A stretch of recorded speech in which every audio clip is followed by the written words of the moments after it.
강의죠. 오늘 끝나면은, 이제 반이 끝났습니다. 그래서, 오늘은 여러분들 그 화면이 이제 보이시죠? 네, 예.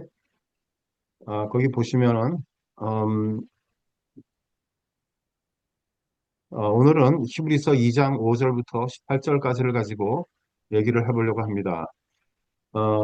여기 이제 그림은 제가 예수 그리스도의 사진을 이제 넣었는데, 오늘 예수 그리스도의 그 성육신에 대해서 얘기를 할 거니까, 인터넷에서 좀 찾아보니까 이 그림이 제일 이상하게 마음이 와 닿더라고요. 그래서 이 사진을 집어넣습니다. 무슨 별다른 의미가 있는 것은 아니고, 그저 고뇌하는 그런 예수 그리스도의 모습, 또 가시면류관을 쓰신 예수 그리스도의 모습이 있었기 때문에, 제가 집어넣습니다. 항상 보여드리다시피, 히브리서는 이런 식으로 흘러갑니다. 지난 시간에는 우리가 2장 첫 번째 경고에 대해서 얘기를 했고 2장 1절부터 4절까지를 얘기했고 부흥 건너뛰어서 3장에 나오는 두 번째 경고 이스라엘 섬 되지 말라 시험하지 말고 그리고 완고하게 하지 말라 그런 얘기를 했죠. 오늘은 여기 중간에 있는 그 사이에 껴있는 2장 5절부터 18절까지의 얘기를 하려고 합니다. 그 얘기를 들어가기 전에 한 가지만 좀 여러분께 알려드리고 싶은 것은 뭐냐면 1장과 2장이 상당히 서로 이렇게 컨트라스트가 된다는 것이죠. 1장을 보면 모든 것이 다 높습니다. 다 높아요. 선지자 되시고 천사보다 높으시고 왕보다 뛰어나시고 창조주 되시고 영원하신 그리스도의 모습이 나오죠. 그런데 이런 그런 높은 톤이 2장에 가면은 그 톤이 완전히 달라집니다. 변합니다. 그러면서 그런 왕이시지만은 구원 기위에 땅에 내려오신 구원의 창시자다. 이렇게 표현을 하죠. 그러면서 우리를 형제라 부르게 되고, 그리고 같은 모양으로 혈과 육을 함께 지니시고, 결국 성육신 하시게 된다는 그런 얘기죠. 그리고 범사에 우리들과 같이 되시고, 그리고 지음을 받아 고난을 당하신다. 이렇게 되어 있습니다. 그렇기 때문에 1장과 2장이 서로 완전히 반대되는 그런 높으신 하나님, 그리스도께서 이 땅에 내려오셔서 낮아진 그런 그리스도의 모습을 우리가 보는 것을 우리가 관찰할 수가 있는 것이죠. 음, 그렇게 그러면서 이제 우리가 히브리 교인들도 그러듯이 우리들도 고난받고 우리가 죽음에 매여서 두려움에 떨 때 우리와 같이 고난을 당하시는 또 우리와 같이 되신 그리스도를 깊이 생각하라라는 말이 바로 이 다음 절, 2장 18절 바로 다음 절인 3장 1절에 그 얘기가 이렇게 또 시작되는 것입니다. 그래서 2장 5절부터 2장 8절까지는, 18절까지는 이제 큰 구원에 대해서 말씀을 하십니다. 그러면서 큰 구원이 무엇인가에 대해서 이제 얘기를 하시죠. 그러면서 큰 구원은 장차 올 세상에 대한 얘기라고 먼저 말씀을 하시고, 2장 5절에. 그리고 그 이후에는 존귀한 사람들을 돌보시는 말씀이다라는 것을 설명을 해주고 있습니다. 우리가 살고 있는 세상은 뭐 너무나 여러분들께서 잘 아시다시피 죄로 타락한 세상이죠. 거기에 대해서 하나님께서 뭔가 하시려고 하고 계신 것입니다. 그래서 다가오는 세상은 죄, 슬픔, 고난, 질병, 싸움, 죽음 이런 것이 없고 창조되었던 때에 하나님으로 관계로 돌아가게 된다 이렇게 얘기를 하는 것입니다. 그래서 그것을 이제 뭐 성경에 보면 여러 가지로 표현이 되지만은 대표적으로 표현되는 것이 새롭게 되는 날이다 이렇게 표현을 하죠. 그렇게 새롭게 되는 날이 오기 때문에 바로 그것이 큰 구원의 말씀이다. 이렇게 설명을 하고 있는 것입니다. 그러면서 그 바로 뒤에 보면은 2장 6절에 보면은 이렇게 되어 있습니다. 시편 8편의 말을 인용하면서 사람이 무엇이기에 주께서 그를 생각하시며 인자가 무엇이기에 주께서 그를 돌보시나이까 이렇게 말씀을 하시죠. 뭐 이거는 이제 여러분들이 찬양곡에도 나오는 가사이죠. 시편 8편의 그 찬양 가사에도 나오는 그런 것이기 때문에 우리가 그렇게 잘 아는데 결국 무슨 얘기를 하시고 계시는 것이냐 하면은 시편 8편을 인용하면서 이렇게 사람을 돌보시기 때문에 큰 구원이다라고 얘기를 하고 있는 것이죠. 그러면 하나님께서 그리스도께서 사람을 어떻게 돌보시는가 하는 것을 그 뒤에 바로 또 설명이 나옵니다. 2장 7절과 8절을 보면은 이렇게 되어 있습니다. 잠시 동안 천사보다 못하게 하시며 영광과 존귀로 안을 씌우시며 만물을 그 발 아래 복종하게 하셨다 이렇게 나오죠. 이것을 보면은 좀 우리가 헷갈릴 수가 있죠. 잠시 동안만 천사보다 못해? 또 영광과 존귀야? 또 만물이 발 아래 복종해? 그러면은 우리에게 말씀하시는 것이 아닌 것처럼 들립니다. 그런데 여기서 지금 2장 7절 8절에서 말하는 것은 사람에 대해서 얘기하는 것이에요. 이것은 7절 8절 요 후반에 얘기하는 것은 사람에 대한 얘기입니다. 이것이 왜 그러냐 하면은 바로 하나님께서 사람에게 첫 번째 주신 명령이 바로 이 내용이기 때문에 그렇습니다. 사람을 창조하시고선 하나님께서 사람에게 명령을 하시죠. 첫 번째 명령입니다. 창세기 1장 생육하고 번성하라 땅에 충만하라 땅을 정복하라 바다의 물고기와 하늘의 새와 땅에 움직이는 모든 생물을 다스리라 이렇게 명령을 하셨단 말이에요. 결국 무슨 얘기냐 하면은 죄가 들어오기 전에는 죄가 들어오기 전에는 우리는 만물이 우리에게 좀 하도록 만드셨다는 것이죠. 그것이 원래 창조된 관계고 질서였던 것입니다. 그런데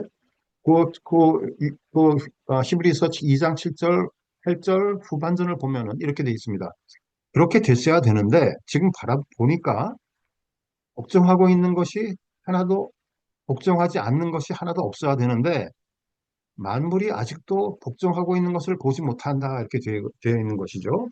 결국 무슨 소리냐 하면은 죄가 들어온 다음에 보니까 지금 히브리서가 죄가 들어온 다음에 얘기를 하고 있는 것이죠. 그때 보니까 죄의 결과로 만물이 우리에게 복종하는 게 아니라 거꾸로 돼서 이제는 우리가 만물에게 복종하게 되었다 이렇게 말을 하고 있는 것입니다.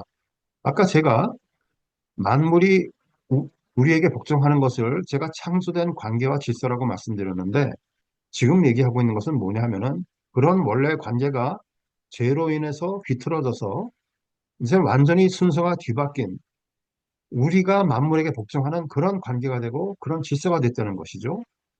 제가 지난번 시간에 그 사사기 얘기를 하면서 그 우리가 왕과 주인이 되려고 하는 우리의 모습들을 제가 말씀드렸습니다. 그 결과가 뭐냐 하면은 스스로도 챙기지 못하고 만물에게 복종하게 되는 것이다. 이렇게 됐다는 것이죠. 결국은 죄의 그런 파워가 얼마나 우리를 감싸고 있는지 우리가 이렇게 볼 수가 있는 것입니다. 그래서 우리가 살고 있는 세상은 이미 망가진 죄의 세상입니다. 그런데 성경을 보면은 더 좋게 된다고 말하지 않습니다. 물론 성경에서 프로 세상이 더 나빠질 거야라고 말하지도 않죠. 그렇게 얘기하지 않습니다. 그런데 성경의 여러 군데를 보면은 그 말하고 있는 그 뉘앙스가 성경은 더 좋게 된다고 말을 하지 않는 것을 우리가 볼 수가 있습니다. 이제 어떤 사람들은 이렇게 얘기를 합니다. 복음이 그 물이 바다를 폭풍같이 퍼져나가면서 세상이 좋아질 것이라 이렇게 얘기하시는 분도 계시죠. 그런데 성경은 복음이 퍼져나가긴 나가지만 그런다고 해서 성경이 세상이 좋아지는 것은 아니고 더 나빠질 것 같은 그런 그 의미를 많이 말씀하고 계시죠. 그것을 우리가 볼 수 있는 대표적인 것이 마태복음 24장입니다. 마태복음 24장은 여러분께서 잘 아시다시피 그 소위 말하는 seven wows라는 것이 있는 그런 장이죠. 화 있을진저, 화 있을진저, 화 있을진저 이런 말이 7번이 계속 되풀이되는 그런 얘기입니다. 그러면서 이 미래에 우리에게 닥칠 그런 미래 세상을 얘기를 하죠. 그러면서 말씀하시기를 불법이 성함으로 많은 사람의 사랑이 식어지리다라고 얘기를 하고 있습니다. 또 디모데후서를 보면은 이렇게 얘기를 합니다. 말세에 통하는 때가 이르러 그러면서 온갖 악들을 다 쭉 리스트해 놨습니다. 제가 이거는 하도 길어서 다 쓰지를 못했어요. 별의별 악이 다 있습니다. 그런데 이 악은 자기 사랑에서 시작해요. 지난번에 제가 말씀드린 것처럼 가장 큰 우상, 자기 사랑, 바로 거기서부터 시작합니다. 그러면서 끝나기는 쾌락 사랑하기를 하나님보다 하나님 사랑하는 것보다 더 한다라고 그렇게 얘기를 하고 있죠. 그런 온갖 악들을 쭉 리스트한 다음에 경건의 모양은 있으나 경건의 능력은 부인하니 이 같은 자들에게서 내가 돌아서라 이렇게 얘기를 합니다. 그러면서 그렇게 얘기를 하고 있지만 동시에 또 베드로후서를 보면은 다가올 우리에게 다가올 새 세상은 의가 있는 곳이고 새 하늘이고 새 땅이다. 또 이렇게 얘기를 하고 있는 것이죠. 그러면서 이런 새 하늘과 새 땅이 오게 되면은 원래 창조되신 원리에 따라서 원래의 창조의 원리에 따라서 그리스도 앞에 만물이 복종하듯이 우리가 만물을 다스리는 모습이 회복되는 세상이 될 것이다. 이렇게 얘기를 하고 있는 것입니다. 그래서 죄로 인해서 세상에 복종당하는 우리에게 장차올 세상을 주시게 되는 것이고 그렇기 때문에 큰 구원이다. 이런 얘기를 하고 있는 것이죠. 큰 구원, 이런 그런 말씀을 우리가 유념해서 듣게 되면은 우리가 그리스도와 연합하게 되고 영광 가운데 들어가 만물을 다스리게 되고 천사도 우리를 섬기게 된다라고 얘기를 합니다. 그 히브리서 1장 14절에 보면은 천사도 우리를 섬기게 된다고 얘기를 하고 있죠. 우리가 그런 사람이라는 것입니다. 여기서 잠깐 좀 중요한 것이 있기 때문에 잠깐 뒤로 돌아가면은 여기에 보면은 아, 경건의 모양은 있으나 경건의 능력은 부인하니 이렇게 되어 있습니다. 여기에 대해서 잠깐 좀 뭐 이거 오늘의 그 내용과는 조금 상관이 없지만은 우리의 교회 생활과 관계가 있기 때문에 제가 좀 말씀드리고 싶은 것은 뭐냐면은 어, 우리에게 경건의 모양은 있고 경건의 능력은 부인하니 이 얘기는 결국 무슨 얘기냐면은 경건의 겉모습만 있고 우리에게 행동이 없다는 것이죠. 이것은 참 교회 안에서도 큰 문제입니다. 우리가 섬기고 있는 교회 안에서도 문제가 될 수가 있습니다. 특별히 리더들이 그 우리 크리스천들의 리더들이 경건치 않다고 보이게 되면은 상당히 비난을 받습니다. 그런데 뭐 잘못한 것이니까 뭐 비난을 받아 싸죠. 그런데 제가 부탁드리는 내용은 뭐냐면요, 이거예요. 우리가 너무나 지나친 경건과 지나친 거룩을 요구하지 말아야 된다는 것입니다. 왜냐하면은 사람이라는 것은 너무나 연약한 존재라는 것을 우리가 이해해야 된다는 것이죠. 그래서 우리가 사람들에게 지나친 경건과 지나친 거룩을 요구를 하게 되면은 어떻게 되냐면은 결국은 그 사람은 겉모습만 그렇게 될 수밖에 없다는 것이에요. 그래서 그런 요구하는 것이 오래 지나치게 되면은, 이렇게 되면은 그 사람이 시험에 들게 되고 유혹에 넘어가게 되는 것이죠. 그래서 우리가 좀, 그렇게 좀 경건하지 못하는 것이 우리의 사람이라는 것을 우리가 좀 해야 되는 것이 중요하다고 생각돼서 말씀을 드립니다. 그리고 또 하나 제가 말씀드리고 싶은 것은 뭐냐면은, 교인들 가운데 이렇게 얘기하시는 분들이 계세요. 우리 목사님은 예수님 같아. 이렇게 얘기를 하십니다. 제가 그 말하는 뜻은 잘 알아요. 그런데 그렇지 않습니다. 사람은 누구를 막론하고 언젠가 우리를 실망시킨다는 것을 우리는 알고 있어야 돼요. 사람을 제가 이렇게 말하는 것은 목사님을 깎아내리려고 그렇게 말씀드리는 것이 아니고, 제가 그렇게 말씀드리는 이유는 뭐냐 하면, 성경에 그렇게 돼 있기 때문에 그렇습니다. 성경은 그리스도를 제외하고 그 어떤 것도 의지하지 말라고 얘기합니다. 어떤 사람도 의지하지 말라고 얘기를 하죠. 어떤 사람도, 어떤 성자도 그리스도를 대체할 수 없다고 얘기를 하는 것이죠. 그렇기 때문에 우리가 이렇게 지나치게 의지하게 되면은 우리가 잘못하고 성경과 맞지 않다고 얘기할 수도 있는 것입니다. 그래서 잠깐 그 얘기를 드리고 싶었습니다.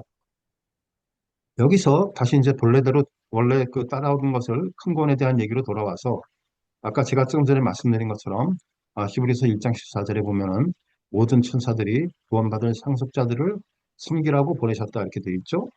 아, 구원받을 상속자가 결국은 우리죠. 믿는 사람들입니다. 그러니까 그렇기 때문에 믿는 자들은 천사들이 우리를 섬기는 것이죠. 그렇기 때문에 하나님께서 우리를 얼마나 크게 만드셨는가를 우리가 좀 이해할 필요가 있습니다. 어떤 분들께서는 이렇게 얘기를 하세요.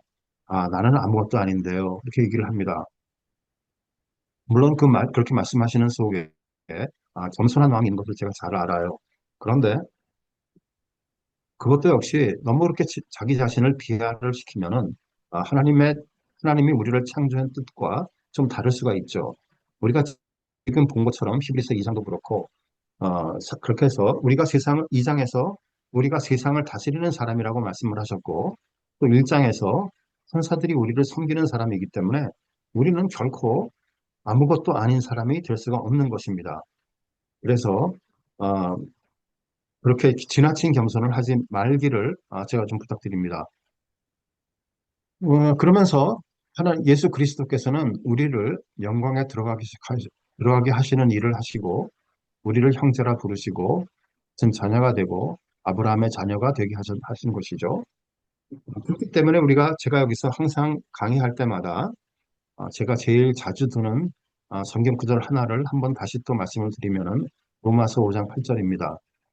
우리가 아직 죄인 되었을 때 그리스도께서 우리를 위하여 죽으심으로 하나님께서 우리에 대한 자기의 사랑을 확증하셨느니라. 이렇게 써 있죠. 우리가 정죄가 되어서 아니면 우리가 완전한 사람이 되어서 아니면 우리가 죄인이 안 되어서 아니면 우리가 훌륭한 사람이 되었어서 우리를 사랑한 것이 아니라 우리가 아직 죄인 되었을 때 우리를 사랑하신 것이죠. 이것을 우리가 기억해야 되는 것입니다. 그래서 죄인이어도 그리스도를 믿고 연합하여서 하나님 앞에 설 수가 있는 것이고 함께 살게 되고 그를 즐길 수 있게 되기 때문에 큰 구원이다.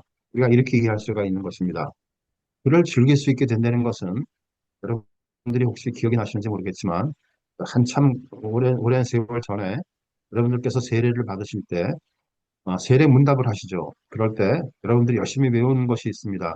웨스트민스터 소요리 문답 제1번 사람의 제일 되는 목적은 무엇인가? 라고는 질문이 있는데 거기에 대한 답이 바로 이 답이죠.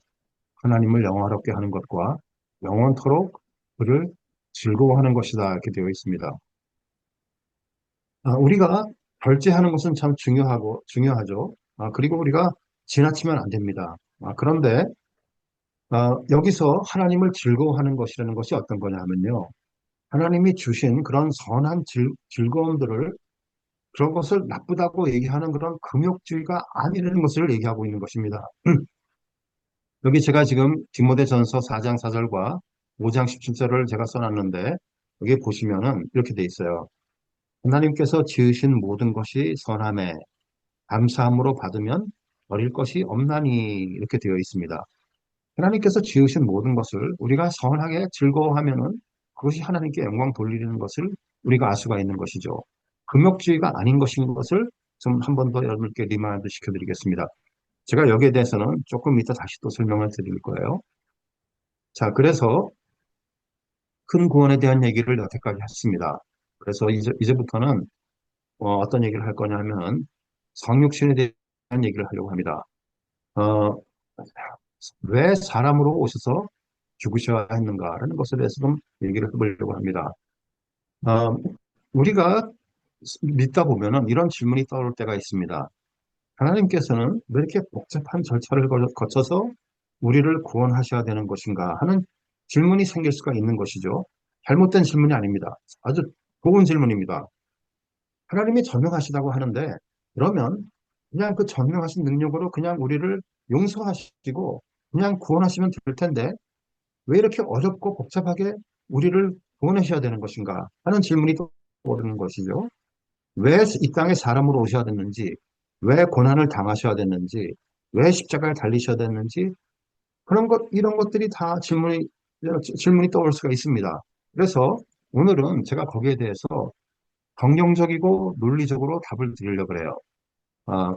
그리고 다음 주 이 시간에는 제가 이렇게 성경적이고 논리적인 것을 한층 더 나가서 똑같은 것을 가지고 어떤 하나님이시기에 그럴 수밖에 없었던가 하는 그런 신앙적으로 우리가 보는 것을 말씀을 드리려고 합니다. 그래서 먼저 첫 번째 질문, 왜 사람으로 오셔서 죽으셔야 하는가에 대해서 좀 답을 해보면은 전혀 복잡하지 않습니다. 2장 14절, 15절에 그 답이 다 나와 있습니다. 같은 모양으로 혈과 육을 함께 지내심은 성육신 하신 그 이유는 무엇이냐면은 죽음을 통하여서 죽음의 세력을 잡은 자, 곧 마귀를 멸하시며 죽음의 종로로 사는 모든 자들을 놓아주려 하심이니 이렇게 되어 있던 것이죠.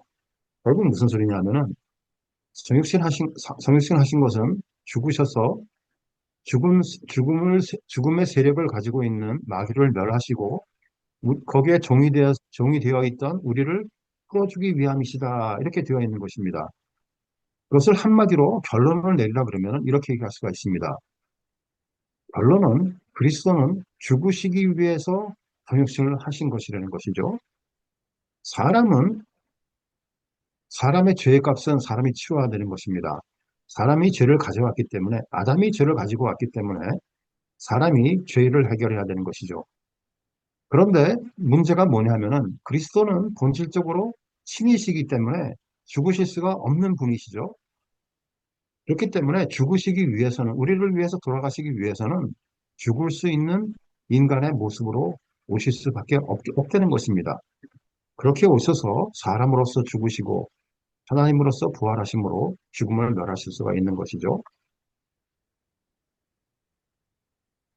또 거기서 질문을 한 가지 더 나가 보면은 왜 꼭 죽으셔야 되는가? 죽지 않고 구원할 수는 없는 것인가 하는 질문이 또 나올 수가 있습니다. 여기에 대해서는 죽음에 대한 그 좀 이해를 좀 하셔야 됩니다. 죽음이 뭐냐 하면요. 하나님께서는 죽음을 만드신 것이 아니죠. 하나님께서 만약에 죽음을 만드셨다면은 생명의 근원 대신 하나님께서 보시기에 조각노라라고 말씀하실 수가 없는 것이죠. 그렇기 때문에 만든 것이 아닙니다. 죽음에 대한 첫 번째 성경에서 첫 번째 그 얘기는 창세기 2장 17절에 나옵니다. 먹으면 죽으리라라고 얘기를 합니다. 결국 무슨 얘기냐면은 원래 죽음이 없었는데 하나님을 불순종하게 되면은 원래 그 하나님을 순종하는 것이 창조된 질서였는데 그 말을 어기고 먹게 되어서 그렇게 되면은 그 관계가 부패돼서 죽음이 들어오게 된다 이렇게 되는 것이죠. 여기서 그 먹으면 죽으리라라는 말은요. 하나님이 죽음을 창조하셨다는 말이 아닙니다.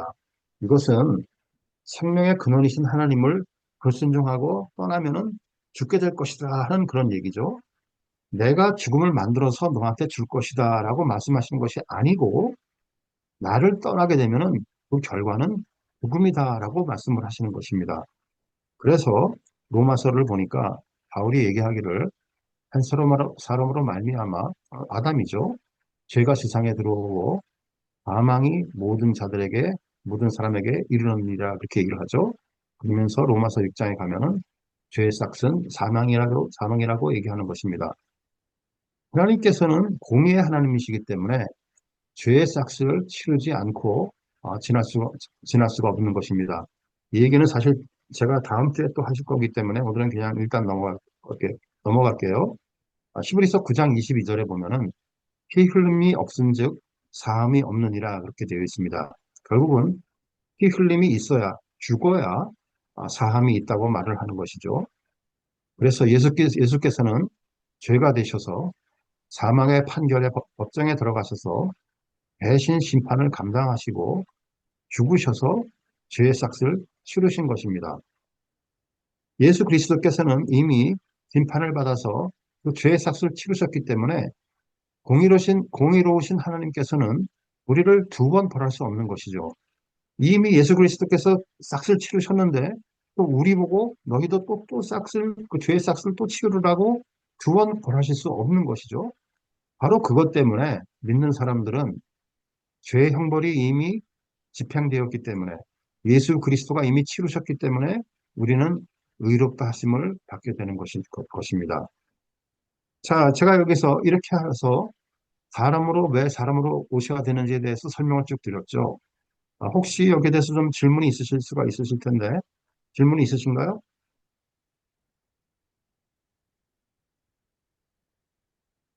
음, 어, 이 온라인은 참 질문을 주고받기가 참 쉽지가 않아요. 그래서 참 저도 온라인을 그렇게 좋아하지는 않습니다. 어쨌든 간에 하여간 여기서 지금 말하고 있는 것은 결국 무슨 얘기냐 하면은, 음, 예수 그리스도께서 사람으로 오셔서 죽으셔야 되는 것은 이유가 두 가지가 있는데, 하나는 하나님은 죽으실 수가 없는 분이시기 때문에 죽으시기 위해서 인간으로 오셨고, 또 사람이 저지른 죄의 대가를 사람이 치르기 위해서, 죽음으로 치르기 위해서 사람으로 오셔야 되었다. 이것이 이렇게 간단히 서머라이즈한 그런 답이 되겠습니다. 그러면 또 우리가 다른 질문이 또 있을 수가 있죠. 그러면 왜 참사람, 죄 없는 완전한 사람으로 오셔야 되는 것이고, 또 왜 참신, 진정한 신으로 오셨어야 되는가 하는 질문이 생기는 것입니다.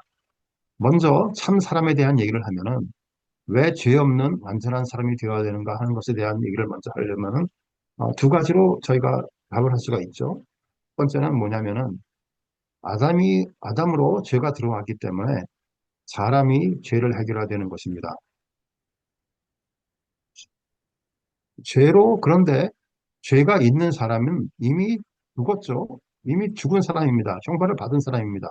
그런 사람이 이미 죽은 사람이 다른 사람을 위해서 죄의 싹스를 치울 수 없는 것이죠.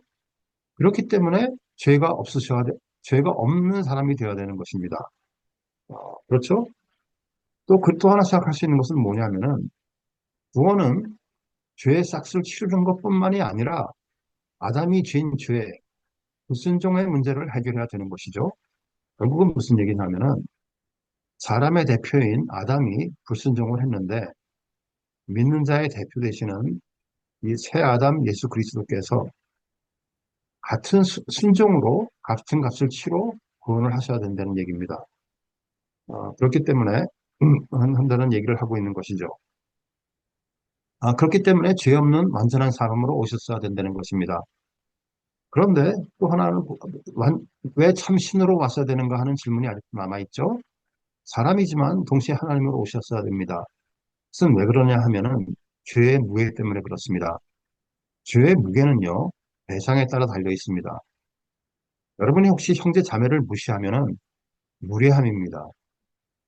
그런데 여러분들이 법정을 무시하면 법정 모독으로 몰려서 여러분들이 형무소 가십니다. 만약에 여러분들이 혹시 왕을 무시하면 반역의 죄를 쓰시고 우리의 목이 잘립니다. 다 똑같이 무시한 죄예요. 형제 자매를 무시했고 법정을 무시했고 왕을 무시한 것입니다. 다 똑같은 무시한 죄예요. 그런데 대상이 누구냐에 따라서 그 형벌이 완전히 달라진다는 것이죠. 그냥 무례함이고 법정 모독이었는데 왕을 무시하면 반역의 죄로 옛날 같으면 목이 잘리는 그런 형벌이 정해진다는 것이죠. 결국 그렇게 되면은 생각을 한번 해보세요. 우리가 죄를 졌는데 우리가 진 죄의 대상이 누구십니까? 무한하신 하나님이신 것이죠. 그렇기 때문에 사람이 진 죄는 무한한 무게를 가지고 있습니다. 그래서 유한한 사람이 무한한 죄를 짊어질 수가 없기 때문에 무한하신 한 신이 오실 수밖에 없다는 답을 우리가 할 수가 있는 것입니다. 그리고 또 하나를 볼 수가 있는 것은 뭐냐면은 죄가 없으신 그리스도는 죽음에 매일 수가 없는 분이시죠.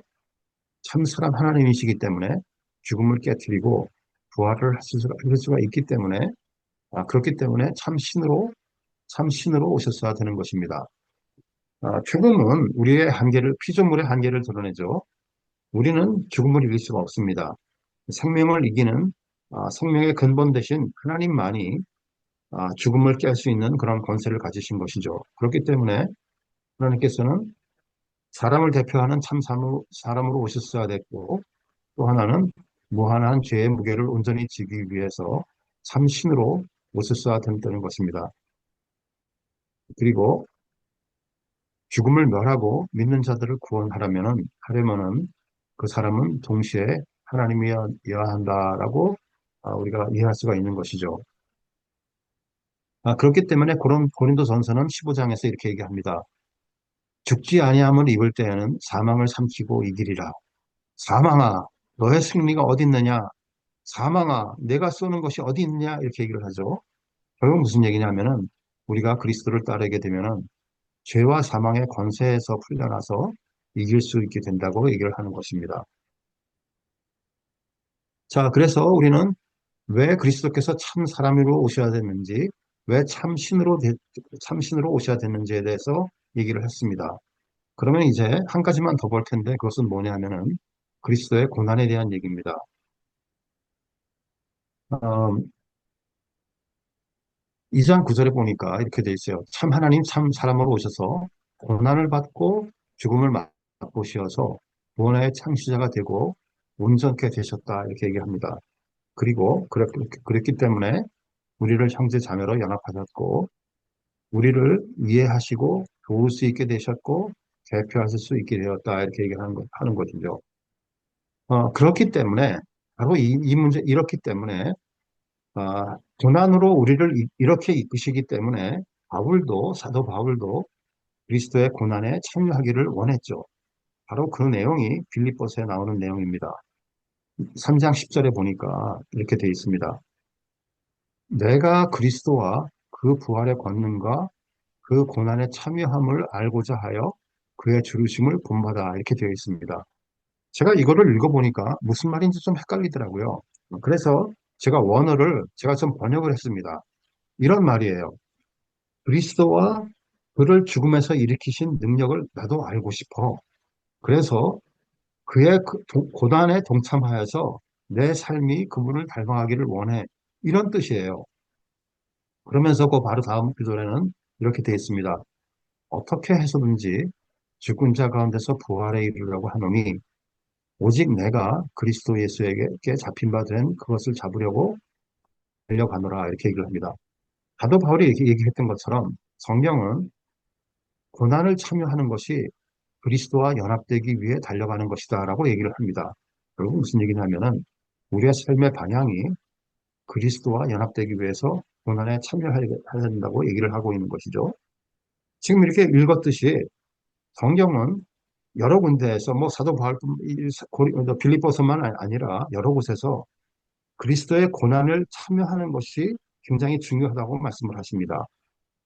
그리고 또 성경은 고난을 아는 것이 그리스도를 아는 것이라고 또 얘기를 하기도 하죠. 도대체 왜 그렇게 얘기를 할까요? 그리스도를 아는 것과 고난을 아는 것이 왜 같은 것이라고 얘기를 할까요? 그 질문에 대한 답은 어디에 있느냐 하면은 그리스도가 이 땅에 왜 오셨는가를 이해해야 되실 필요가 있는 것이죠. 그리스도는요, 예수 그리스도께서는 이 땅에 고난을 받기 위해 오셨죠. 그러니까 제가 조금 전에 위에서 본 것처럼 어,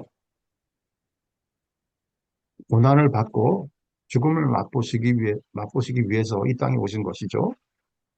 그렇게, 그렇기 때문에 그리스도에게서 고난을 빼고 나면은, 그리스도에서 고난을 빼고 그분을 이해한다고 하면은, 사실 그분을 우리가 제대로 안다고 얘기할 수가 있을까요? 고난을 당하시기 위해서 이 땅에 오셨는데, 그분의 고난을 모른다면은, 우리가 그분을 안다고 얘기할 수는 없는 것이죠. 제대로 알 수가 없습니다. 고난을 당하러 오신 분인데, 고난을 모르면은, 결국 그분을 모르신다는 것이죠. 그렇기 때문에 그리스도를 아는 것은 그리스도의 고난을 아는 것입니다. 그래서 그리스도를 따르는 것은 그의 고난을 함께 나누는 것이죠. 바로 그 이유 때문에 이제 히브리서 맨 마지막에 가보면 이제 12장쯤에 가보면은 고난이 우리를 위한다고 하는 것이죠. 위한다고 하는 그 이유가 바로 그것입니다. 우리들 가운데 그런 사람도 있습니다. 나는 고난이 없기를 바래. 그렇게 말씀하시는 분 계시죠? 한번 생각해 보세요, 여러분. 완전하신 분이시고 하나님이신 예수 그리스도께서 이 땅에 오셨습니다. 죄도 없고 아무것도 없으셨어요. 그런데 그런 예수 그리스도께서도 고난을 당하셨어요. 그러면 고난을 고난을 당하지 않기를 원하는 여러분들은 혹시 그런 분들이 여러분 가운데 계신다면 여러분들은 예수 그리스도보다 더 뛰어나신 분인가요? 그렇지 않죠. 예수 그리스도를 보면은 죄 없고 완벽하신 예수 그리스도도 고난을 받으셨기 때문에 우리도 고난을 받는 것이 정상이라는 것입니다. 그래서 우리가 그런 고난을 인내하고 넘어가는 그런 믿음을 가져야 되는 것이 우리의 삶의 방향이라는 것이 바로 이 내용인 것입니다. 우리가 흔히 그리스도의 고난을 참여한다 그러면은 이렇게 생각하는 사람들이 있습니다. 고난을 일부러 겪으려고 그러는 사람들도 있어요. 그것이 아니라 예수님과 연합된 사람들에게 자연스럽게 따라오는 삶이라는 것이죠. 어, 어떤 사람들은 이렇게 얘기합니다. 그리스도를 따라가기를 원해서 일부러 가시면류관을 써요. 그리고 나무로 큰 십자가를 만듭니다. 그리고 그것을 쥐고 돌계단을 올라가요. 무릎이 다 까지고 피가 줄줄 흘립니다. 그렇게 자기 몸을 학대하면서 수도자의 삶을 산다고 그렇게 말을 하시는 분도 계세요. 또 어떤 분들은 그리스도께서 40일 동안 광야에서 금식을 하셨기 때문에 나도 40일 동안 금식을 한다라고 얘기를 하면서 그렇게 하는 것이 그리스도를 따르는 것이라고 생각하시는 분도 계십니다. 그렇지 않습니다. 그리스도를 따르는 것은 무슨 얘기냐 하면은 그리스도를 따르기 때문에 겪는 고난을 감당하는 것이에요. 예를 들자면 이런 것입니다. 자기를 비우고 낮아지는 삶을 사는 것, 아니면 섬기는 삶을 사는 것, 아니면 우선순위를 올바르게 서게 해서 그리스도가 먼저인 삶을 사는 것, 아니면 세상이 중요하게 여기는 것들을 내려놓는 삶을 사는 것, 이런 것들이 예수 그리스도를 고난을 참여하는 그런 것이라는 것이죠. 어, 조금 전에 제가 이렇게 자기 몸을 학대하는 사람들을 얘기했는데 결국 그 얘기는 뭐냐면요. 불교에서 얘기하는 것과 똑같습니다. 몸을 불교에서 뭐라고 얘기하는가요? 자기 몸이 욕망의 근원이라고 생각을 하죠. 그래서 오욕칠정을 없애기 위해서 고행을 합니다. 일부러 고행을 하죠. 그런 고행을 수행하는 것이 부처에게 이르는 길이라고 생각을 하죠. 우리는 그렇지 않습니다. 그리스도가 말씀하신 전하는 복음의 내용은 그렇지가 않은 것이죠. 만약에 혹시 그렇게 행동으로 해서 십자가를 지고 따라서 그리스도를 따른다고 생각하면은 그것은 결국 성경에서 말하는 율법적인 삶이 되고 마는 것이죠. 아, 제가 좀 이렇게 극단적인 예를 들어서 그렇지 여러분들 가만 생각해 보시면 교회 안에서도 비슷한 모습을 자주 발견할 수가 있을 거예요. 어떤 모습이냐면 예를 들어서 이런 거예요. 굳이 그렇게 어렵게 하지 않아도 돼요. 쉽게 하는 방법이 있습니다. 그런데 굳이 어렵게 하려고 해야 된다는 것이에요. 그래서 뭔가 일부러 어렵게 해야 그리스도의 고난을 따르는 것처럼 느끼기 때문에 그렇게 생각하는 사람들도 많이 있습니다. 그런다고 그리스도의 고난을 따르는 것이 아니라는 것이죠. 아까 제가 금욕주의에 대한 얘기를 했는데 그런 금욕주의가 하나님 예수 그리스도를 따르는 것이 아니라는 것입니다. 예수 그리스도께서 우리에게 주신 모든 것들을 선한 마음으로 우리가 즐길 수가 있게 될 때 예수 그리스도를 따를 수가 있는 것이죠. 결국 우리가 뭐냐면은 그리스도의 고난을 통해서 우리가 알 수 있는 것은 뭐냐면은 이런 고난을 통해서 예수님의 마음을 닮아가는 것이 목적이 되어야 됩니다. 예수님이 몸된 교회를 위해서 피를 흘리셨습니다. 그것도 역시 사랑의 고난을 이렇게 하셨죠. 그렇기 때문에 우리도 그리스도와 연했던 우리도 삶을 통해서 그런 좋은 그리스도의 그런 열매를 우리가 맺는 것이 우리의 해야 될 일이죠. 그리스도의 마음을 배우는 그렇게 하는 것이 그리스도의 마음을 배우는 성화의 과정인 것이고 그렇게 하는 것이 믿음의 여정이고 그리고 성도의 견인, 인내하면서 고난을 견디는 성도의 견인인 것입니다. 그래서 그리스도의 고난에 대한 얘기도 마쳤습니다. 이제 마지막 부분을 얘기하려고 하는데 제가 카톡으로 보내드린 것처럼 사랑과 자유함에 대한 얘기를 좀 하려고 합니다. 어, 말씀드린 것처럼 우리의 형제 되시고 혈과 육을 함께 지니시고 몸사에 형제들과 같이 되시고 죄음을 받아 고난을 당하셨습니다. 그래서 우리와 언약적인 사랑의 관계를 맺으시고 우리를 죄에 매여 있던 우리를 풀려나게 하셔서 우리를 자유케 하셨습니다. 어, 하나님께 예수 그리스도께서 성육신 하셔서 사람이 되셔서 이 땅에 내려와 고난을 받고 돌아가셔서 죽음에 매여서 종로를 사던 우리를 놓아주시려고 한 것이죠. 그런데 현대를 사는 우리들은요, 그렇게 예수 그리스도께서 그런 고난을 통해서 주신 자유함을 완전히 오해하는 삶을 살고 있다는 것이 문제인 것이에요. 그래서 제가 사랑과 자유함에 대한 얘기를 하려고 하는 것입니다. 현대인이 생각하는 세상적인 자유는 무슨 얘기냐면요. 내 마음대로 하는 것을 자유라고 생각을 합니다. 그래서 제가 예라고 써놨듯이 크리스천 되면은 마음대로 하지 못해요. 그래서 크리스천이 되지 않으려고 하는 사람도 많습니다. 또, 또 우리가 좀 크리스천, 뭐, 좀 결혼 생활에 좀 우리가 맞대어 볼 때 젊은 사람들 가운데 하지 않는 사람들이 많아지죠? 왜냐하면 결혼하게 되면은 얽매이게 됩니다. 그래서 내 마음대로 하지 못해요.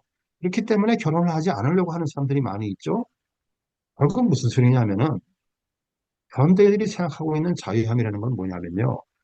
자유가 아닙니다. 그렇게 하는 것은 자유가 아니에요. 뭐냐 하면은 독립입니다. 독립. 독립이라는 것은 끊어지는 관계인 것이죠. 독립은 사랑과 서로 상충될 수밖에 없습니다. 왜냐하면 사랑은 독립이라는 것은요. 사랑 안에서는 독립이 불가능하기 때문에 그렇습니다. 사랑을 하면은 제약을 받을 수밖에 없게 됩니다. 예를 제가 밑에 썼듯이 사랑하는 사람, 뭐 연인, 부부 이렇게 제가 써놨잖아요. 한번 부부의 얘기를 한번 해볼게요. 제가 이거는 이 얘기를 할 때마다 드는 예인데 한번 예를 들 때 저 자신이 한번 예를 들어볼게요. 제가 혹시 뭐 실제로 제가 골프를 좋아하지 않습니다. 그런데 뭐 저는 1년에 한두 번, 뭐 아니면 두세 번 치면 끝이에요. 골프를 내가 만약에 지극히 좋아한다고 한번 생각을 해봅시다. 근데 골프라는 운동이 어떻습니까? 한 번 나가면 5시간, 6시간이죠. 또 그리고 같이 나갔던 사람들하고 같이 저녁을 먹게 되면 하루 종일입니다. 그런데 제가 골프를 너무 좋아해서 내가 하고 싶은 대로 하기 원해서 아내한테 얘기도 안 하고 내 마음대로 그냥 골프 치고 싶다 그래서 나가버려요. 허락도 안 받고 아내한테 얘기도 않고 그냥 나가버립니다. 그러면 도대체 그 관계는 그 남편과 아내 된 그 관계는 도대체 어떤 의미가 있는 것입니까? 아무런 의미가 없는 것이죠. 아무런 의미가 없습니다. 그래서 음, 음, 결국 하나님의 생각해 보시면은 하나님의 사랑도 이와 똑같습니다. 결혼을 해서 서로를 어느 정도 제약이 있는 것이 바로 하나님의 사랑인 것이죠. 우리가 하나님 안에서 자유한다는 것은 우리가 어떻게 이해할 수가 있느냐 하면요. 이렇게 이해하시면 제일 간단합니다. 에덴 동산을 생각하시면 돼요. 하나님께서는 에덴 동산 안에 있는 모든 것을 다 먹어도 된다고 말씀하셨어요. 마음대로 다 먹어도 되지만 그 중에 하나, 선악과는 먹지 말라고 하셨어요. 그것이 바로 하나님 안에서의 자유인 것이에요. 모든 것을 자기 마음대로 하는 것이 아니고 지극히 작은 그 중에 하나, 선악과를 따먹지 않는 것이 자기를 지키는 것이고 바로 그것이 하나님 안에서 우리가 선택할 수 있는 자유인 것이에요. 하나님의 자유는 비상적인 자유와 그래서 완전히 다릅니다. 사랑 때문에 스스로 원해서 선을 택할 수 있는 것이 바로 하나님 속에서 이루어지는 자유인 것이에요. 만약에 그것이 우리의 경계인 것이죠.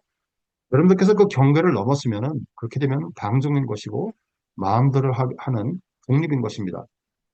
제가 더 설명을 더 드릴게요. 혹시 여러분께서 지금 이해가 안 가시더라도 조금만 더 기다려 주세요. 제가 설명을 해드리겠습니다. 세상적인 자유는 뭐냐면요. 독립이죠. 세상적인 독립은 사랑과 독립 중에서 하나를 택하는 것입니다. 왜냐하면 두 개 서로 상충되기 때문에 택할 수밖에 없습니다. 그런데 복음적인 자유는 뭐냐면요. 둘 다 택하는 것이죠. 왜냐하면은 사랑 안에서 진정한 자유를 찾기 때문에 그렇습니다. 독립을 찾는 것이 아니라 진정한 자유를 찾기 때문에 그렇습니다. 진정한 자유는 이렇게 얘기할 수가 있습니다. 사랑 속에서 가리지 않는 모습이 진실로 나타내는 그 상태를 우리가 진정한 자유라고 얘기할 수가 있는 것이에요. 자, 제가 이렇게 말씀드리니까 이게 좀 무슨 말인가? 좀 헷갈리실 거예요. 사랑 속에서 가리지 않는 모습이 진실로 나타나는 상태다. 뭔가 좀 make sense 안 하죠? 제가 여러분들께 이것을 쉽게 설명해 볼게요. 첫 번째 예, 아담과 이브입니다. 다시 아담과 이브로 돌아갑니다. 조금 전에 말씀드린 것처럼 아담과 이브에게 모든 과일을 다 먹을 수 있는 자유를 주셨어요. 그랬을 때 아담과 이브는 어떻게 됐습니까? 벌거벗고 다녔어요. 완전히 자유롭고 벌거벗고 있어도 아무것도 가릴 필요도 못 느꼈고 가리지도 않았습니다. 그런데 죄가 들어와서 하나님과 같이 되기를 원하여서 단 하나 먹지 말라 그러던 선악과의 명령을 깼죠. 그러면서 하나님의 뜻을 떠나려고 했습니다. 결국 무슨 소린가요? 독립하기를 원했죠. 자기 마음대로 하기를 원했던 것입니다. 그렇게 되니까 어떻게 됐습니까? 하나님과의 관계가 그 죄로 인해서 깨진 것이죠. 그 독립하려는 죄가 드러나니까 어떻게 됐습니까? 제일 먼저 한 일이 뭐죠? 나뭇잎으로 자기 자신을 가리려고 했던 것이죠. 품으려고 했습니다. 그리고 다른 사람들을 인식하기 시작했죠. 무슨 소린가요? 결국은 자유를 얻은 것이 아니라 오히려 자유가 사라졌어요. 그전에는 홀홀 벗고 있어도 가릴 필요도 없었죠. 그런데 이제는 다른 사람을 인식하기 시작해서 나뭇잎으로 자기를 가리고 자유가 사라졌어요. 오히려 사라졌습니다. 그렇기 때문에 바로 그것이 아, 이렇게 가리는 모습이 바로 독립하는 모습이 바로 가리는 모습이라고 얘기할 수가 있는 것이죠. 세상적인 자유는요, 독립은 아까 말씀드린 것처럼 경계를 세웁니다. 각자의 세계가 생기고 비밀이 생깁니다. 그리고 서로에게 설명하지 않는 그런 영역이 생기는 것이죠. 그리고 공유하지 않는 내면이 생기게 되는 것입니다. 독립은 내 마음대로 하는 것은 무슨 소리냐 하면은 결국 서로 풀어지는 것이 아니고 결국 무엇이냐? 서로를 가리게 되는 것이 되는 것이에요. 아담과 이브가 나뭇잎으로 자기 자신을 가렸듯이 내 마음대로 하게 되는 것의 결론은 무엇이냐? 자기 자신을 가리게 되는 것이 되는 것입니다. 그렇기 때문에 성경에서 요한복음에서 진리가 너희를 자유케 하리라. 그리고 또 우리 본 히브리서에서 4장에서 하나님의 말씀은 날선 검과 같아서 너희를 쪼갠다. 그런데 그렇게 쪼개기 때문에 하나님 눈앞에 많은 만물이 벗은 것 같이 하나님의 눈앞에 만물이 벌거벗은 것 같이 드러나리라 이렇게 얘기를 하고 있는 것입니다. 벌거벗었지만 부끄러워하지 않는 자유가 있는 것이고 완전한 사랑에서 가릴 필요가 없는 것이 바로 진정한 자유라는 것이죠. 그렇기 때문에 아까 제가 말씀드린 것처럼 사랑 속에서 가리지 않는 모습이 진실로 나타나는 상태가 바로 진정한 자유라고 제가 말씀을 드린 것입니다. 이 속에는요, 이런 진정한 사랑 속에는 어떤 것이 있느냐 하면은 완전한 사랑이 있기 때문에 가릴 필요가 없는 자유이고 두려움이 없고 정죄함이 없고 서로 비교하는 것이 없고 자기를 보호하려고 그러는 그런 노력도 필요가 없는 것이죠. 그런 것이 바로 진정한 자유라는 것입니다. 제가 지금 아담과 이브의 얘기를 했는데 한번 우리의 결혼 생활도 한번 되돌아봅시다. 우리의 삶 속에서 우리는 하나님의 뜻을 볼 수가 있다고 제가 여러 번 말씀드렸죠. 우리의 결혼 생활에서도 마찬가지로 볼 수가 있습니다. 제가 이제 물론 지금 그 카톡에서 말씀드린 것처럼 제가 그 8번째 강의에서 결혼에 대해서 한 번 더 얘기를 합니다. 그렇지만 여기서 잠깐 좀 먼저 말씀드린 것은 뭐냐면은 우리는 혼자 살 때요. 많은 사람들이 이렇게 생각을 합니다. 뭐 다는 아니겠죠. 많은 사람들이 이렇게 생각을 합니다. 나는 이 정도면 괜찮은 사람이야 라고 생각을 합니다. 그런데 결혼하고 나서 배우자랑 같이 살게 되면요. 그 생각이 깨지기 시작합니다. 나 자신을 알게 되고 상대방에 대해서, 내 아내에 대해서, 내 남편에 대해서 조금씩 더 알게 됩니다. 그렇게 함께 살다 보면요. 서로의 진실된 모습이 드러나기 시작합니다. 그러면서, 아, 우리가 진정 왜 죄인이구나 하는 것을 진짜 깊이 깨닫게 되는 것이죠. 만약에 우리가 정상적인 결혼 생활을 하고 있다면은, 우리가 정상적인 결혼 생활은 서로 삶을 나누는 것입니다. 그렇게 되면은, 서로 나누게 되면은, 우리가 서로 부족한 모습이 보이게 되고, 죄인인 모습을 보게 되더라도, 서로를 품을 수 있게 되는 그런 성숙한 사랑을 우리가 이룰 수 있게 되는 것이죠. 내 벌거벗은 모습이 좀 드러나도 서로 받아들일 수 있는 그런 관계에 이르게 되는 것입니다. 물론 우리가 완전하게 그렇게 되지 않습니다. 때때로 다투기도 하고 우리의 부족한 모습이 보이게 되죠. 하지만 그런 속에서 우리가 진정한 자유가 어떤 것이라 하는 것을 완전히 깨닫지 못하지만 어느 정도 볼 수가 있게 되는 것이죠. 혹시라도 여러분들 가운데 서로의 부족한 모습을 잊지 못하겠다 그러면은 그 결혼은 쉽지 않습니다. 부족한 모습을 품어야 됩니다. 왜냐하면 예수 그리스도께서 아까 제가 말씀드린 것처럼 우리가 죄인 되었을 때 우리를 사랑하셨기 때문에 우리도 예수 그리스도를 닮아가는 우리도 품을 수 있어야 됩니다.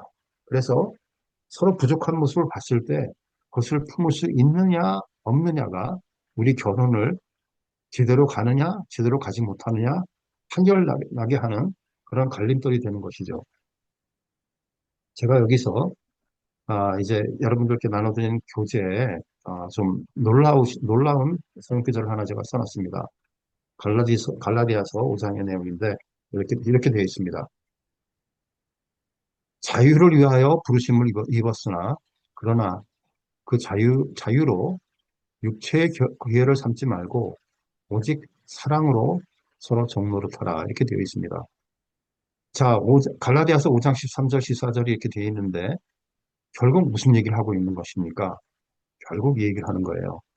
자유는 성경에서 말하고 있는 자유는 뭐냐면은 서로에게 종노릇하는 것입니다. 아,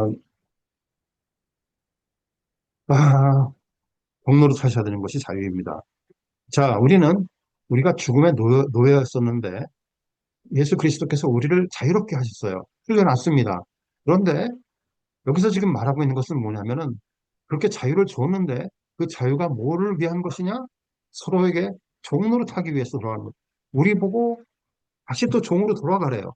자, 이것이 참 좀 놀라운 일입니다. 결국 무슨 얘기냐면은 모든 것을 다 하시는 하나님 앞에서만이 우리가 진정으로 자유할 수가 있다는 것입니다. 제가 이것을 지금부터 마지막 부분까지 좀 설명을 드리려고 합니다. 아, 자, 무슨 얘기냐면은 이 얘기예요. 어, 자유는요, 종이 되는 겁니다. 그 종이 되는 것은 뭐냐면요, 종이 되어야 되기 때문에 종이 되는 것이 아니고 사랑 때문에 기꺼이 스스로 선택해서 종이 되는 것이에요. 성경적 자유는 뭐냐면요, 사랑 때문에 스스로 제약 당하는 것을 선택하는 능력이 있는 것입니다. 여러분들이 이것을 좀 깊이 생각하셔야 돼요. 이것을 연결해서 가시면 어떻게 되느냐면은, 자, 지금 저희가 갈라디아서 5장 13절, 14절을 봤습니다. 그 바로 뒤에 뭐가 나옵니까? 뭐가 나오죠? 16절부터 22절까지. 또 22절, 23절 뭐가 됩니까? 육체의 소욕과 성령의 열매가 나옵니다. 여러분들이 여러분들 마음대로 자유롭게 독립된 그런 세상적인 자유를 원하시면은 결국은 육체의 소욕을 이룬다는 것이에요. 하나님 없이 스스로 독립하려고 하게 되기 때문에 욕망만 가득 찬 거예요. 그렇게 되면 육체의 소욕을 이룬다는 것이에요. 만약에 하나님께서 우리에게 지금 말씀드린 것처럼 우리에게 자유함을 주셨는데 그것으로 서로 종이 되도록 노력하게 되면은 뭐가 생길까요? 놀랍게도 성령의 열매가 생기게 되는 것입니다. 성경적 자유는 무슨 얘기냐면요. 하나님과의 관계 속에서 함께 삶을 나누면서 그 사랑 때문에 기꺼이 스스로 선택해서 종이 되는 것이에요. 그렇게 되는 것이 바로 성령의 열매라는 것입니다. 그렇기 때문에 제가 언젠가 첫 번째인가 두 번째 시간에도 말씀드린 것 같은데 성령의 열매는 내가 이것을 노력해야지 죽어라 하고 이거 내가 쥐어짜내야지 그러면서 열매를 맺는 것이 아니라는 것입니다. 자유함으로 열매를 맺는 것이라는 것이에요.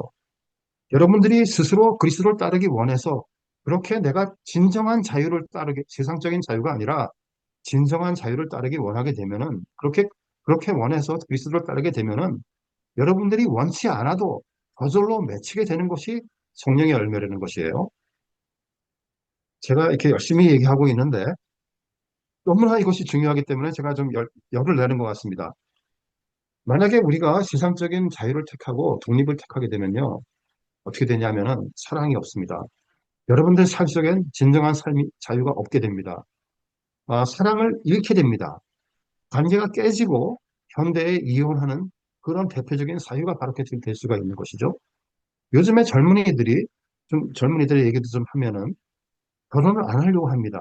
왜냐하면은 독립만 생각하게 되는 것이죠. 자기가 원하는 것만 하려고 합니다. 제약받기를 원치 않아요. 내가 하고 싶은 것만 하기를 원합니다.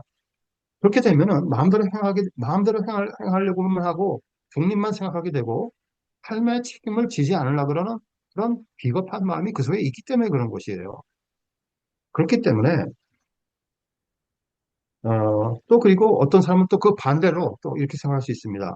어떤 사람은 사랑만 있으면 돼. 그러면서 감정적인 사랑을 같이 생각하십니다. 불타는 사랑, 뜨거운 사랑, 감정적인 사랑 이런 얘기를 하고 있죠. 이런 사랑은 아까 제가 말씀드린 것처럼 하나님 앞에서 언약적인 사랑이 아닌 것입니다. 하나님께서 말씀하시는 언약적인 사랑은 감정적인 사랑이 절대 아닙니다. 그래서 감정이 식었다고 이혼하게 되면은 성경이 말씀하시는 그런 사랑이 아닌 것이죠. 사랑은 뭐냐면은 가장 긴밀한 관계인 것이고 함께 나누는 것입니다. 여러분들이 만약 진정으로 사랑한다면은요, 하고 싶은 대로 하지 않으려고 해야 정상입니다. 왜냐하면은 내가 사랑하는 상대방에 대해서 존중이 있기 때문에 그런 것이죠. 내가 하고 싶은 것이 있다고 하더라도 자원해서, 자원하여서 그리하지 않는 것이 사랑인 것입니다. 그것이 서로에게 종이 되는 것이에요. 사랑은요, 서로 본질적으로 서로의 삶에 대해서 선한 영향을 주는 선택을 하는 것입니다. 사랑을 하게 되면 상대방의 필요를 고려하게 되고 상대방의 감정에 대해서 책임을 져야 되는 것이죠. 그렇게 되면은 자연스럽게 제약을 만드는 것입니다. 마음대로 던 행동도 조절을 하게 되고 서로의 행동을 제한하게 되는 것입니다. 그냥 화난다고 화나는 것이 사랑이 아니라는 것이에요. 진실된 사랑이 아니라는 것입니다. 사랑은 서로를 묶어주는 힘인 것입니다. 제약인데, 제약인데 그 제약이 어떤 것이냐 하면은 서로를 묶어주는 것이에요. 그래서 만약에 제가 여러 번 얘기했지만 하나님은 우리 하나님 되십니다. 또 그리고 우리는 그의 백성입니다. 그런데 그런 하나님께서 우리에게 자유함을 주셨어요. 그렇게 되면은 그렇게 주신 하나님 안에서만 우리가 진실한 사랑을 살 수가 있는 것입니다. 이 세상의 모든 것은요, 그 만들어진 목적에 따라서 판단하게 됩니다. 휘발유 자동차가 자기가 원한다 그래서 디젤 넣어버리면 자동차가 망가져버립니다. 물고기가 물속에 살려고 만들어졌는데 나는 하늘을 날고 싶어 그러면서 하늘로 날라 그러면 죽을 수밖에 없는 것이죠. 우리는 하나님의 사랑이신 하나님의 형상을 따라서 창조된 사람들입니다. 그렇기 때문에 우리는 그 속에 살 때야 진정한 사랑을 알 수가 있는 것이고 진정한 자유함을 알 수가 있게 되는 것입니다. 제가 말씀드린 것처럼 제가 사랑에 대해서 자유함에 대해서 열심히 떠들었습니다. 그래서 여러분 모두 한번 생각해 보시길 바라요. 진짜 우리가 원하는 것이 뭔가 한번 생각해 보길 바랍니다. 현대에서 말하는 사랑, 또 현대에서 말하는 유 이것은 성경에서 말하는 것과 정반대의 것을 사랑이라고 오해하고 있고 자유라고 오해하고 있습니다. 성경에서 말하고 있는 것이 무엇이냐? 제가 여러 번 이미 말씀드렸죠. 성경은요, 세상에서 말하는 것과 정반대를 말합니다. 여러분이 상식적으로 이해할 수 있는 것은 성경에서 말하고 있는 내용이 아닌 것이죠.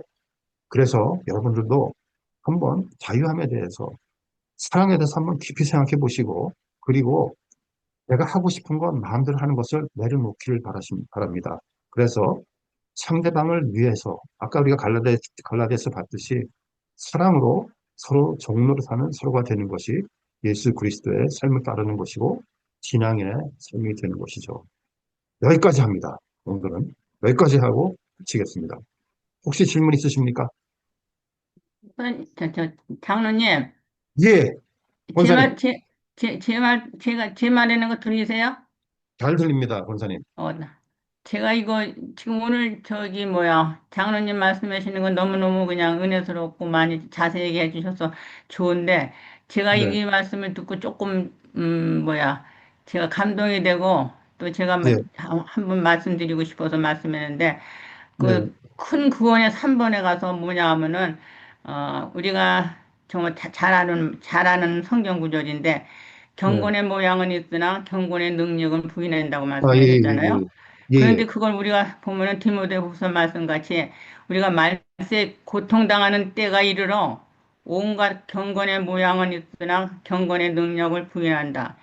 예, 이런 것을 우리가 자세히 돌아보면서 정말 또 한 번 또 이렇게 경건의 모양은 있으나 경건의 능력은 없다는 소리는 우리 다 아는 말씀인데도 또 예, 그렇게 말씀을 해 주시니까 또 와서 예, 마음에 닿는 말이 있고요. 또 한 예, 가지는 뭐냐면은